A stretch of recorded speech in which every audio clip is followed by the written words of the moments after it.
फेर वसाया फेरवान सतगुर खडूर। वाहिगुरू जी का खालसा वाहिगुरू जी की फतेह। ABP ਸਾਂਝਾ ਦੀ ਖਾਸ ਧਾਰਮਿਕ ਪੇਸ਼ਕਸ਼ ਪ੍ਰੋਗਰਾਮ ਸਾਂਝਾ ਨੂਰ ਦੇਖ ਰਹੇ ਸਾਰੇ ਦਰਸ਼ਕਾਂ ਦਾ ਤਹਿ ਦਿਲ ਤੋਂ ਸਵਾਗਤ ਹੈ। ਅਸੀਂ ਪਹੁੰਚ ਚੁੱਕੇ ਹਾਂ ਜਗਤ ਗੁਰੂ ਸਾਹਿਬ ਸ੍ਰੀ ਗੁਰੂ ਨਾਨਕ ਸਾਹਿਬ ਜੀ ਦੇ ਅੰਗ ਸੰਗ ਭਾਈ ਲਹਿਣਾ ਜੀ ਭਾਵ ਸ੍ਰੀ ਗੁਰੂ ਅੰਗਦ ਦੇਵ ਜੀ ਵੱਲੋਂ ਵਰੋਸਾਈ ਨਗਰੀ ਸ੍ਰੀ ਖਡੂਰ ਸਾਹਿਬ ਵਿਖੇ। ਇਸ ਨਗਰ ਨੂੰ ਗੁਰੂ ਸਾਹਿਬਾਨ ਦੀ ਪਾਵਨ ਮੁਬਾਰਕ ਚਰਨ ਛੋਹ ਹਾਸਲ ਹੈ। ਸੋ ਆਓ ਆਪਾਂ ਵੀ ਕਰਦੇ ਹਾਂ ਦਰਸ਼ਨ ਦਿਦਾਰੇ ਇਤਿਹਾਸਕ ਨਗਰੀ ਸ੍ਰੀ ਖਡੂਰ ਸਾਹਿਬ ਦੇ।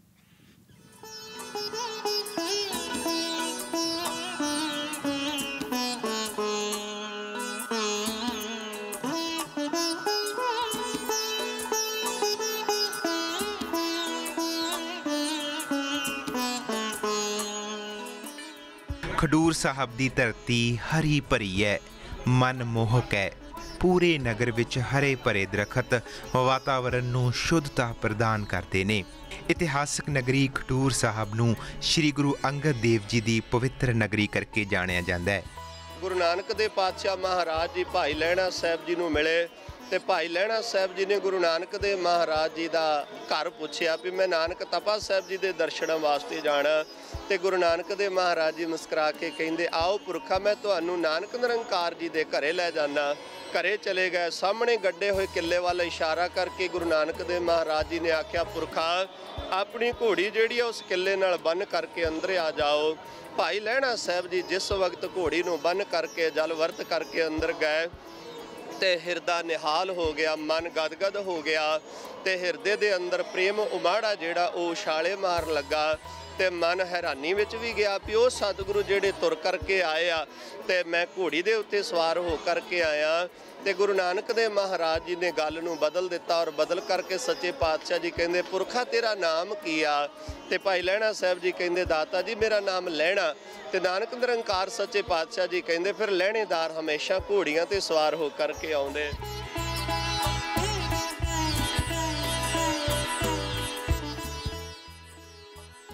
गुरु नानक देव जी की इच्छा मुताबक खडूर साहब नूं गुरु अंगद देव जी ने सिੱਖੀ ਦੇ प्रचार का नवा केंद्र बनाया। गुरु अंगद देव जी ने इस केंद्र राही दरिया रावी ब्यास के विचकारले माझे के इलाके के लोगों नूं गुरु नानक देव जी की विचारधारा नाल जोड़न का भरपूर यतन किया।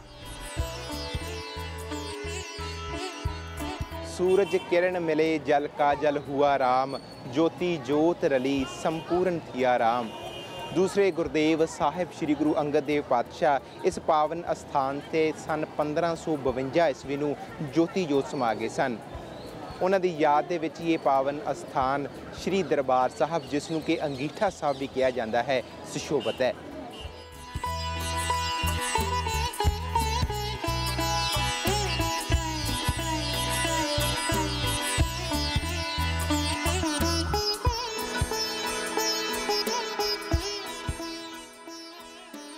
श्री गुरु अंगद देव जी के अंतिम संस्कार लई अंगीठा गुरु अमरदास पातशाह ने अपने हत्थीं तैयार करवाया सी।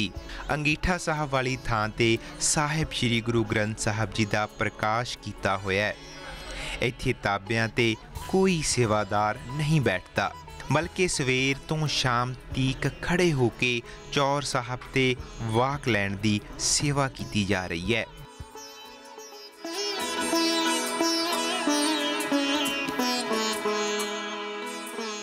गुरु अमरदास पातशाह ने कई साल गुरु अंगद देव जी लई ब्यास दरिया तो जल दी गागर लियाउण दी सेवा की ते उसे इतिहास नाल जुड़ी हुई निशानी अज भी इत्थे सुभायमान है।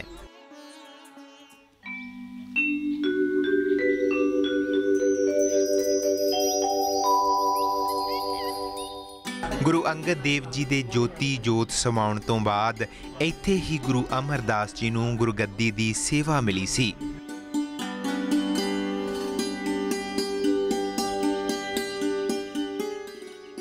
गुरु रामदास जी ते साहिब श्री गुरु अर्जन देव जी गोइंदवाल साहब तो अमृतसर जाते समय इत्थे ही विश्राम करते सी।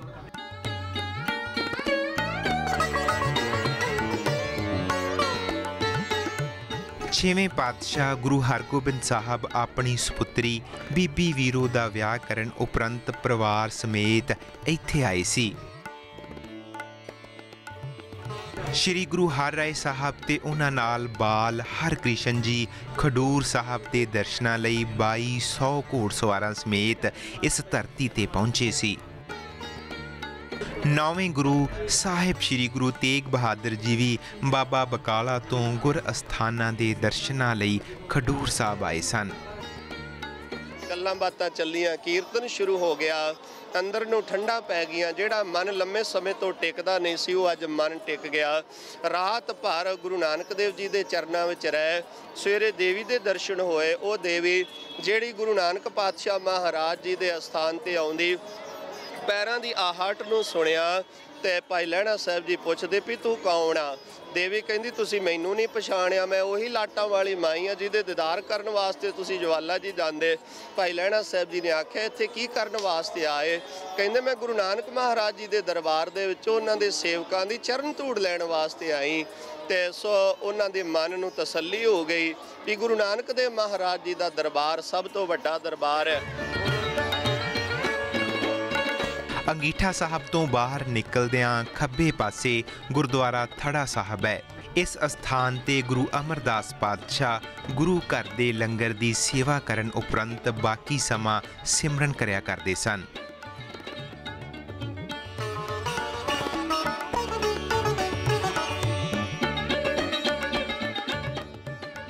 ਗੁਰਦੁਆਰਾ ਦਰਬਾਰ ਸਾਹਿਬ ਅੰਗੀਠਾ ਸਾਹਿਬ ਦੇ ਕੰਪਲੈਕਸ ਵਿੱਚ ਗੁਰੂ ਅੰਗਦ ਦੇਵ ਜੀ ਦੀ ਸੁਪੁੱਤਰੀ ਬੀਬੀ ਅਮਰੋ ਜੀ ਦਾ ਖੂਹ ਮੌਜੂਦ ਹੈ। ਸੰਗਤਾਂ ਲਈ ਪਾਣੀ ਦੀ ਜ਼ਰੂਰਤ ਨੂੰ ਦੇਖਦੇ ਹੋਏ ਗੁਰੂ ਸਾਹਿਬ ਨੇ ਆਪਣੀ ਸੁਪੁੱਤਰੀ ਦੀ ਬੇਨਤੀ ਤੇ ਖੁਦ ਇੱਥੇ ਖੂਹ ਖੁਦਵਾਇਆ ਸੀ। ਗੁਰਦੁਆਰਾ ਦਰਬਾਰ ਸਾਹਿਬ ਕੰਪਲੈਕਸ ਦੇ ਅੰਦਰ ਸਿੱਖ ਧਰਮ, ਸਿੱਖ ਇਤਿਹਾਸ ਤੇ ਸਿੱਖ ਸੱਭਿਆਚਾਰ ਨੂੰ ਦਰਸਾਉਂਦਾ ਇੱਕ ਮਲਟੀਮੀਡੀਆ ਅਜਾਇਬ ਘਰ ਸਥਾਪਿਤ ਕੀਤਾ ਗਿਆ ਹੈ। ਆਓ ਦੇਖਦੇ ਹਾਂ ਕਿ ਇਸ ਮਲਟੀਮੀਡੀਆ ਅਜਾਇਬ ਘਰ ਦੇ ਵਿੱਚ ਕੀ ਚੀਜ਼ਾਂ ਦੇਖਣਯੋਗ ਨੇ।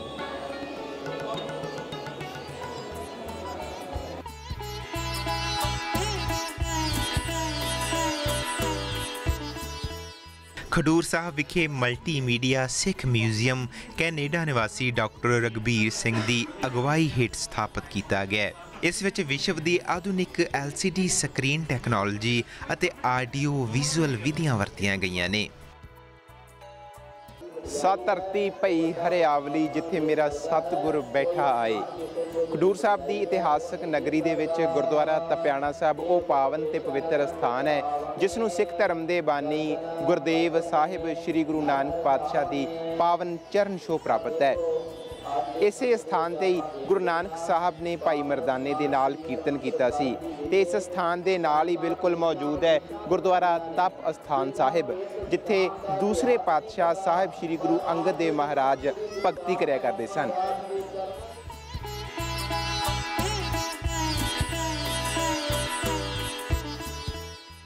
ਗੁਰਦੁਆਰਾ ਤਪ ਅਸਥਾਨ ਵਾਲੇ ਥਾਂ ਤੇ ਗੁਰੂ ਨਾਨਕ ਦੇਵ ਜੀ ਨੇ ਭਾਈ ਲਹਿਣਾ ਜੀ ਨੂੰ ਕਿਹਾ ਸੀ, ਪੁਰਖਾ ਤੁਸੀਂ ਇੱਥੇ ਬੈਠੋ। ਭਾਈ ਲਹਿਣਾ ਜੀ ਗੁਰੂ ਸਾਹਿਬ ਦਾ ਹੁਕਮ ਮੰਨ ਕੇ ਇੱਥੇ ਬੈਠ ਗਏ ਸਨ ਤੇ ਲੰਮਾ ਸਮਾਂ ਪਰਮਾਤਮਾ ਦੇ ਸਿਮਰਨ ਵਿੱਚ ਬਤੀਤ ਕੀਤਾ। ਇਤਿਹਾਸਕ ਅਸਥਾਨ ਤਪਿਆਣਾ ਸਾਹਿਬ ਵਾਲੇ ਅਸਥਾਨ ਤੇ ਹੀ ਮਾਤਾ ਭਰਾਈ ਜੀ ਨੇ ਸਤਿਗੁਰਾਂ ਨੂੰ ਭੋਜਨ ਛਕਾਇਆ ਸੀ। ਇਸ ਅਸਥਾਨ ਤੇ ਹੀ ਸਾਹਿਬ ਸ੍ਰੀ ਗੁਰੂ ਅੰਗਦ ਦੇਵ ਜੀ ਨੇ ਭਾਈ ਪੈੜਾ ਤੇ ਭਾਈ ਮੋਖਾ ਪਾਸੋਂ ਸ੍ਰੀ ਗੁਰੂ ਨਾਨਕ ਦੇਵ ਜੀ ਦੀ ਜਨਮ ਸਾਖੀ ਲਿਖਵਾਈ ਸੀ। ਖਡੂਰ ਸਾਹਿਬ ਵਿੱਚ ਸਿਰਫ ਗੁਰਦੁਆਰਾ ਤਪਿਆਣਾ ਸਾਹਿਬ ਵਿਖੇ ਹੀ ਵਿਸ਼ਾਲ ਸਰੋਵਰ ਬਣਿਆ ਹੋਇਆ ਹੈ। ਜਿਸ ਪਾਵਨ ਅਸਥਾਨ ਦੇ ਆਪ ਦਰਸ਼ਨ ਕਰ ਰਹੇ ਹੋ, ਇਸ ਅਸਥਾਨ ਤੇ ਦੂਸਰੇ ਗੁਰਦੇਵ ਸਾਹਿਬ ਸ੍ਰੀ ਗੁਰੂ ਅੰਗਦ ਦੇਵ ਮਹਾਰਾਜ ਨੇ ਨੌਜਵਾਨਾਂ ਦੇ ਵਿੱਚ ਮੱਲ ਅਖਾੜੇ ਖੇਡਣ ਦੀ ਪਿਰਤ ਪਾਈ ਸੀ ਤੇ ਇੱਥੇ ਹੀ ਪਾਤਸ਼ਾਹ ਛੋਟੇ ਬੱਚਿਆਂ ਨੂੰ ਗੁਰਮੁਖੀ ਪੜ੍ਹਾਇਆ ਕਰਦੇ ਸਨ। ਆਓ ਦਰਸ਼ਨ ਕਰਦੇ ਹਾਂ।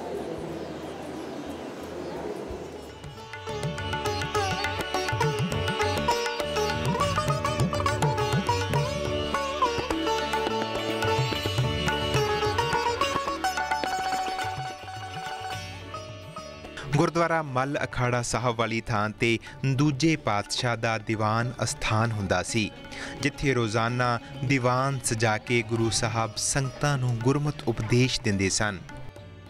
ਨਾਨਕ ਨਿਰੰਕਾਰ ਜੀ ਨੇ ਆਖਿਆ ਵੀ ਤੁਸੀਂ ਕਿਉਂ ਨਹੀਂ ਗਏ। ਭਾਈ ਲਹਿਣਾ ਸਾਹਿਬ ਜੀ ਨਿਮਰਤਾ ਵਿੱਚ ਆ ਕੇ ਕਹਿੰਦੇ ਮਹਾਰਾਜ ਮੇਰਾ ਤੇ ਘਰ ਕੋਈ ਨਹੀਂ। ਤੇ ਗੁਰੂ ਨਾਨਕ ਦੇ ਮਹਾਰਾਜ ਜੀ ਨੇ ਆਖਿਆ ਜੇਕਰ ਤੁਹਾਡਾ ਘਰ ਕੋਈ ਨਹੀਂ ਤੇ ਅੱਜ ਤੱਕ ਮੇਰਾ ਵੀ ਘਰ ਕੋਈ ਨਹੀਂ। ਉਸ ਵਕਤ ਇਸ਼ਨਾਨ ਕਰਵਾਇਆ, ਸੋਹਣੇ ਬਸਤਰ ਪਹਿਨਾਏ।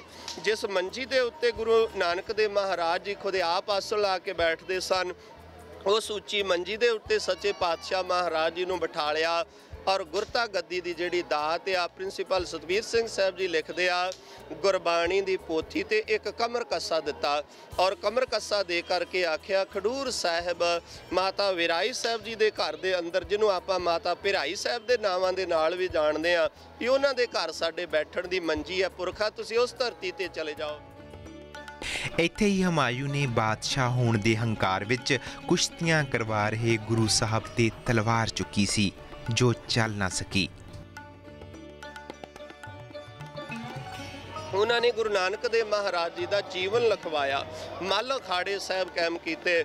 ਛੋਟੇ ਬੱਚਿਆਂ ਨੂੰ ਘਰ ਘਰ ਦੇ ਵਿੱਚੋਂ ਸੱਦ ਕਰਕੇ ਉਹਨਾਂ ਨੂੰ ਗੁਰਮਤਿ ਤੇ ਗੁਰਬਾਣੀ, ਗੁਰ ਇਤਿਹਾਸ ਅਤੇ ਪੰਜਾਬੀ ਜਿਹੜੀ ਆ ਗੁਰਮੁਖੀ ਭਾਸ਼ਾ ਦਾ ਜਿਹੜਾ ਗਿਆਨ ਆ ਤੇ ਗੁਰਮੁਖੀ ਦੀ ਜਿਹੜੀ ਪੈਂਤੀ ਆ ਉਹ ਅੱਖਰ ਇੱਥੇ ਬਖਸ਼ੇ।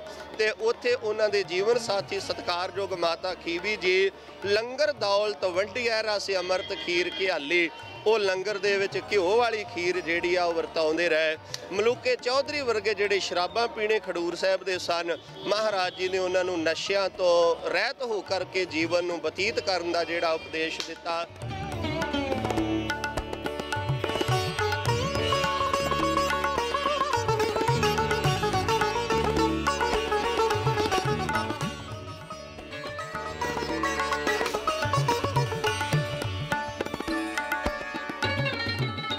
ਗੁਰੂ ਅੰਗਦ ਦੇਵ ਜੀ ਜਿੱਥੇ ਆਤਮਿਕ ਕਲਿਆਣ ਲਈ ਸੰਗਤਾਂ ਵਿੱਚ ਗੁਰ ਸ਼ਬਦ ਦਾ ਲੰਗਰ ਵਰਤਾਉਂਦੇ, ਉੱਥੇ ਮਾਤਾ ਖੀਵੀ ਜੀ ਸਰੀਰਕ ਭੁੱਖ ਮਿਟਾਉਣ ਲਈ ਪੌਸ਼ਟਿਕ ਪਦਾਰਥਾਂ ਦਾ ਲੰਗਰ ਵਰਤਾਉਂਦੇ। ਖਡੂਰ ਸਾਹਿਬ ਵਿਖੇ ਇਸ ਵਿਸ਼ਾਲ ਇਮਾਰਤ ਵਿੱਚ ਲੰਗਰ ਮਾਤਾ ਖੀਵੀ ਜੀ ਚੱਲਦਾ ਏ। ਲੰਗਰ ਦੀ ਮਰਜ਼ਾਦਾ ਮਾਤਾ ਖੀਵੀ ਜੀ ਦੇ ਜ਼ਿੰਮੇ ਆਈ। ਉਹਨਾਂ ਨੇ ਬੜੀ ਮਹਾਨ ਸੇਵਾ ਕੀਤੀ। ਬਲਵੰਡ ਖੀਵੀ ਨੇਕ ਜਨ ਜਿਸ ਬਹੁਤ ਹੀ ਸ਼ੌ ਪਤਰਾਲੀ, ਲੰਗਰ ਦੌਲਤ ਵੰਡੀਏ ਰਸ ਅੰਮ੍ਰਿਤ ਖੀਰ ਘਿਆਲੀ। ਸੋ ਮਾਤਾ ਜੀ ਨੇ ਔਰ ਜਨਮ ਸਾਖੀ ਭਾਈ ਬਾਲੇ ਵਾਲੇ ਦੇ ਰੂਪ ਵਿੱਚ ਇੱਥੇ ਲਿਖਾਈ ਗਈ। ਭਾਈ ਮੁਖਾ ਪੈੜਾ ਜੀ ਪਾਸੋਂ ਮਾਂਜੂ ਬਾਦਸ਼ਾਹ ਦਾ ਹੰਕਾਰ ਤੋੜਿਆ। ਗੁਰੂ ਅਮਰਦਾਸ ਸਾਹਿਬ ਨੇ 12 ਸਾਲ ਜਲ ਲਿਆ ਕੇ ਇਸ਼ਨਾਨ ਕਰਾਉਣ ਦੀ ਸੇਵਾ ਕੀਤੀ। ਇਸ ਜਗ੍ਹਾ 'ਤੇ ਗੁਰੂ ਅੰਗਦ ਦੇਵ ਮਹਾਰਾਜ ਨੇ ਗੁਰੂ ਅਮਰਦਾਸ ਨੂੰ ਗੁਰਤਾ ਗੱਦੀ ਬਖਸ਼ੀ, ਗੋਦਵਾਲ ਸਾਹਿਬ ਭੇਜਤਾ।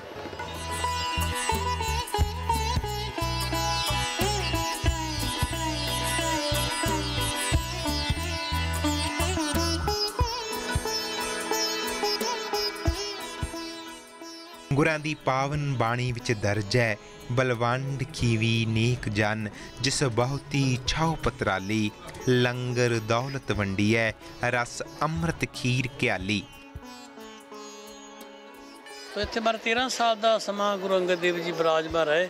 13 ਸਾਲ ਸਿੱਖੀ ਦਾ ਪ੍ਰਚਾਰ ਕੀਤਾ ਔਰ ਬਹੁਤ ਵੱਡੇ ਕਾਰਜ ਕੀਤੇ ਮਹਾਰਾਜ ਨੇ, ਜਿਹਦੇ ਵਿੱਚੋਂ ਮੱਲ ਅਖਾੜੇ ਦੀ ਸਥਾਪਨਾ ਕੀਤੀ। ਵਿਦਿਆਲਾ, ਪਹਿਲਾ ਵਿਦਿਆਲਾ ਗੁਰਮੁਖੀ ਲਿਪੀ ਦਾ ਵਿਕਾਸ ਕੀਤਾ। ਕਾਰ ਸੇਵਾ ਖਡੂਰ ਸਾਹਿਬ ਤੇ ਇਲਾਕੇ ਦੀਆਂ ਸੰਗਤਾਂ ਵੱਲੋਂ ਲੰਗਰ ਦੀ ਮਹਾਨਤਾ ਸਮਝਦੇ ਮਾਤਾ ਖੀਵੀ ਜੀ ਵੱਲੋਂ ਗੁਰੂ ਕੇ ਲੰਗਰ ਦੇ ਪਾਏ ਵਡਮੁੱਲੇ ਯੋਗਦਾਨ ਸਦਕਾ ਮਾਤਾ ਜੀ ਨੂੰ ਸਮਰਪਿਤ ਲੰਗਰ ਇੱਥੇ 24 ਘੰਟੇ ਵਰਤਦਾ ਏ। ਜੋ ਕਿ ਕਰਤਾਰਪੁਰ ਦੀ ਪਾਵਨ ਧਰਤੀ ਜਿਹੜੀ ਪਾਕਿਸਤਾਨ 'ਚ ਰਹਿ ਗਈ, ਉੱਥੇ ਮਹਾਰਾਜ ਗੁਰੂ ਨਾਨਕ ਸਾਹਿਬ ਦੇ ਚਰਨਾਂ 'ਚ ਭਾਈ ਲਹਿਣਾ ਜੀ ਦੇ ਰੂਪ ਵਿੱਚ 7 ਸਾਲ ਦਾ ਲੰਬਾ ਸਮਾਂ ਮਹਾਰਾਜ ਨੇ ਚਰਨਾਂ 'ਚ ਰਹਿ ਕੇ ਸੇਵਾ ਕੀਤੀ, ਬਚਨ ਮੰਨਿਆ ਔਰ ਖੁਸ਼ੀ ਪ੍ਰਾਪਤ ਕੀਤੇ। ਗੁਰੂ ਪਾਤਸ਼ਾਹ ਬਖਸ਼ੀਸ਼ਾਂ ਅਸੀਸਾਂ ਲੀਆਂ ਤੇ ਉਸ ਜਗ੍ਹਾ ਤੋਂ ਗੁਰਤਾ ਗੱਦੀ ਬਖਸ਼ੀ। ਤੇ ਗੁਰੂ ਨਾਨਕ ਸਾਹਿਬ ਨੇ ਹੁਕਮ ਦਿੱਤਾ, ਜਾਓ ਤੁਸੀਂ ਖਡੂਰ ਸਾਹਿਬ ਜਾ ਕੇ ਸਿੱਖੀ ਦਾ ਪ੍ਰਚਾਰ ਕਰੋ। ਇਸ ਦੇ ਪ੍ਰਤਾਏ ਭਾਈ ਗੁਰਦਾਸ ਜੀ ਨੇ ਆਪਣੇ ਵਾਰਾਂ ਵਿੱਚ ਵਰਣਨ ਕੀਤਾ ਹੈ, ਦਿੱਤਾ ਛੋੜ ਕਰਤਾਰਪੁਰ ਬੈਠ ਖਡੂਰੇ ਜੋਤ ਜਗਾਈ। ਸੋ ਇੱਥੇ ਆ ਕੇ ਮਹਾਰਾਜ ਫੇਰ ਵਸਾਇਆ, ਫੇਰ ਉਹ ਆਣ ਸਤਿਗੁਰੂ ਖਡੂਰ। ਗੁਰਬਾਣੀ ਦਾ ਮਹਾਵਾਕ ਹੈ ਰਾਮਕਲੀ ਦੀ ਦੀਵਾਰ ਵਿੱਚ। ਗੁਰੂ ਅੰਗਦ ਸਾਹਿਬ ਨੇ ਇਸ ਧਰਤੀ ਨੂੰ ਵਸਾਉਣਾ ਕੀਤਾ।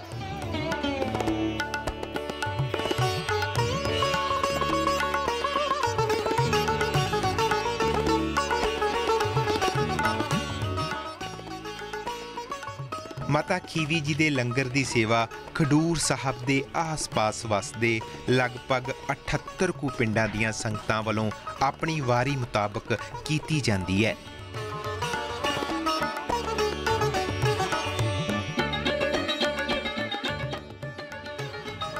ਲੰਗਰ ਦਾ ਖਾਸ ਪਦਾਰਥ ਹੈ ਖੀਰ, ਕਿਉਂਕਿ ਇੱਥੇ ਰੋਜ਼ਾਨਾ ਖੀਰ ਬਣਾਈ ਜਾਂਦੀ ਹੈ ਤੇ ਹਰ ਵੇਲੇ ਵਰਤਾਈ ਜਾਂਦੀ ਹੈ। 24 ਘੰਟੇ ਇੱਥੇ 2 ਪ੍ਰਕਾਰ ਦੀ ਸਬਜ਼ੀ, ਦਾਲ, ਚਾਵਲ, ਪ੍ਰਸ਼ਾਦਾ ਤੇ ਲੱਸੀ ਦਾ ਵਿਸ਼ੇਸ਼ ਲੰਗਰ ਹੁੰਦਾ ਏ। ਹੋਰ ਇੱਥੇ ਜੋ ਗੱਲ ਖਾਸ ਵੇਖਣ ਨੂੰ ਮਿਲੀ ਉਹ ਸੀ ਕਿ ਲੰਗਰ ਹਾਲ ਅੰਦਰ ਵੜਦਿਆਂ ਹੀ ਸੰਗਤਾਂ ਸਿੱਧੀਆਂ ਪੰਗਤਾਂ ਦੇ ਵਿੱਚ ਬੈਠ ਜਾਂਦੀਆਂ ਨੇ, ਕਿਉਂਕਿ ਹਰ ਪੰਗਤ ਵਿੱਚ ਸੰਗਤ ਦੇ ਆਉਣ ਦੀ ਉਡੀਕ ਵਿੱਚ ਬਰਤਨ ਪਹਿਲਾਂ ਤੋਂ ਹੀ ਸਜਾ ਕੇ ਰੱਖੇ ਹੁੰਦੇ ਨੇ।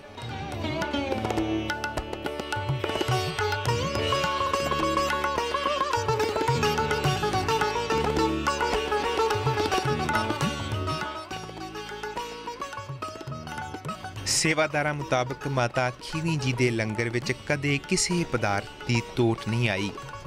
ਆਪ ਸਭ ਨੂੰ ਅਸੀਂ ਕਹਿਣਾ ਚਾਹਾਂਗੇ ਕਿ ਜਦੋਂ ਵੀ ਖਡੂਰ ਸਾਹਿਬ ਦੇ ਦਰਸ਼ਨਾਂ ਨੂੰ ਜਾਓ ਤਾਂ ਲੰਗਰ ਮਾਤਾ ਖੀਵੀ ਜੀ ਦਾ ਪ੍ਰਸ਼ਾਦਾ ਜ਼ਰੂਰ ਛਕਣਾ।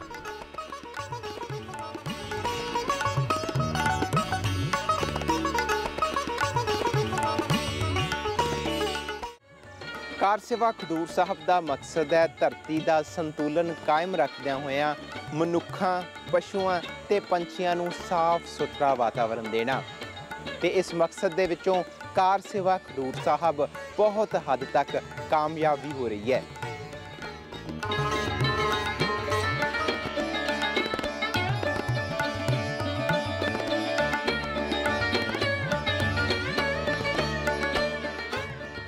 ਖਡੂਰ ਸਾਹਿਬ ਦੀ ਯਾਤਰਾ ਦੌਰਾਨ ਇਤਿਹਾਸਕ ਅਸਥਾਨਾਂ ਦੇ ਦਰਸ਼ਨ ਤਾਂ ਅਸੀਂ ਕਰ ਚੁੱਕੇ ਹਾਂ, ਪਰ ਇੱਥੋਂ ਦੀ ਲਾਮਿਸਾਲ ਸੇਵਾ ਨਾਲ ਵਾਕਫੀਅਤ ਹਾਲੇ ਬਾਕੀ ਹੈ। ਜੀ ਹਾਂ, ਉਹ ਸੇਵਾ ਏ ਕਾਰ ਸੇਵਾ ਖਡੂਰ ਸਾਹਿਬ। ਗੁਰਬਾਣੀ ਦੇ ਮਹਾਵਾਕ ਬਲਿਹਾਰੀ ਕੁਦਰਤ ਵਸਿਆ ਨੂੰ ਜੀਵਨ ਦੇ ਅਮਲੀ ਰੂਪ ਵਿੱਚ ਢਾਲਣ ਦਾ ਕੰਮ ਕਰ ਰਹੀ ਹੈ ਕਾਰ ਸੇਵਾ ਖਡੂਰ ਸਾਹਿਬ। ਕਾਰ ਸੇਵਾ ਨੂੰ ਪਦਮ ਸ਼੍ਰੀ ਬਾਬਾ ਸੇਵਾ ਸਿੰਘ ਜੀ ਸੰਗਤਾਂ ਦੇ ਸਹਿਯੋਗ ਨਾਲ ਚਲਾ ਰਹੇ ਨੇ। ਇਸ ਸੰਸਥਾ ਵੱਲੋਂ ਖਡੂਰ ਸਾਹਿਬ ਵਿਖੇ ਫਲਦਾਰ ਬੂਟਿਆਂ ਦਾ ਇੱਕ ਵਿਸ਼ਾਲ ਬਾਗ ਲਗਵਾਇਆ ਗਿਆ ਹੈ, ਜਿਸ ਵਿੱਚ 36 ਕਿਸਮਾਂ ਦੇ ਫਲਦਾਰ ਬੂਟੇ ਲਗਾਏ ਗਏ ਨੇ।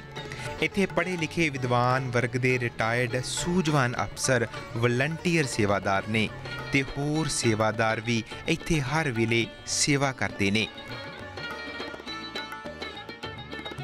ਹੋਰਨਾਂ ਥਾਵਾਂ ਵਾਂਗ ਸ਼੍ਰੀ ਖਡੂਰ ਸਾਹਿਬ ਦੇ ਵੀ ਅਸੀਂ ਰੱਜ ਕੇ ਦਰਸ਼ਨ ਕੀਤੇ। ਇਸ ਧਰਤੀ ਤੇ ਜੋ ਆਨੰਦ ਦੀ ਪ੍ਰਾਪਤੀ ਹੁੰਦੀ ਹੈ ਉਹ ਲਫ਼ਜ਼ਾਂ ਦੇ ਵਿੱਚ ਬਿਆਨ ਨਹੀਂ ਕੀਤੀ ਜਾ ਸਕਦੀ, ਤੇ ਇਸ ਧਰਤੀ ਨੂੰ ਅਲਵਿਦਾ ਆਖ ਕੇ ਅਸੀਂ ਆਪਣੇ ਅਗਲੇ ਸਫ਼ਰ ਵੱਲ ਵਧਾਂਗੇ। ਤੁਸੀਂ ਇਸੇ ਤਰ੍ਹਾਂ ਬਣੇ ਰਹੋ ABP ਸਾਂਝਾ ਦੇ ਨਾਲ ਤੇ ਜਲਦ ਮਿਲਾਂਗੇ। ਮੈਨੂੰ ਪਰਮਜੀਤ ਸਿੰਘ ਨੂੰ ਦਿਓ ਇਜਾਜ਼ਤ। ਵਾਹਿਗੁਰੂ ਜੀ ਕਾ ਖਾਲਸਾ, ਵਾਹਿਗੁਰੂ ਜੀ ਕੀ ਫਤਿਹ।